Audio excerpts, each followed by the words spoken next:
Have you ever been watching a movie and in the middle of it, you quickly realize you did not care about a single character or thing happening in the story whatsoever? Because that was my experience watching Mufasa the Lion King. So here's my full spoiler free thoughts on the best and worst parts of the movie. The first problem is one that's pretty hard to overcome. It's that the story itself is simply not interesting and just not engaging in any way, shape, or form.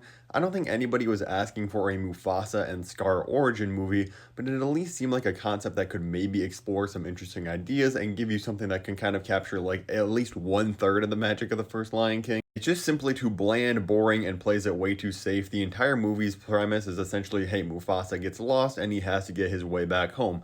And there is a ton of things happening in the middle of this movie on his way back home, and a million different events and a million songs and all of that, but none of it made me feel literally anything. Here's the second major problem is that Disney has forgotten how to make catchy or somewhat enjoyable songs. Like, none of the songs in this movie are absolutely terrible, and I had the same critique with Moana too. Most of those songs are completely fine, but they're not anything that you're ever going to remember. They're not going to become like smash hits or anything. Like, Disney has completely lost the sauce when it's come to music lately. It's really just sad because the first Lion King had some of the most iconic Disney songs of all time, and this film just cannot manage to match up to that. And it kind of proved everybody right that said, hey, this thing has no reason to exist. It really doesn't. It's a boring take on the origin story. It doesn't have the songs. I'll give this movie one positive, and that I do think overall the visuals look way better than I thought, especially from the trailers. I thought in the trailers this kind of looked just gray and dull, but it actually is pretty colorful. A lot of the landscapes do look pretty gorgeous. While the CGI animals themselves do look like good and realistic, I still don't care for them, but overall I think the visuals were trying their best to make this actually look visually interesting. It at least looks better than the 2019 Lion King movie. I still stand by my take that I think this would have been better if it was done in the original animation style and would have a little bit more charm to it, but it still wouldn't fix the problem of this simply just being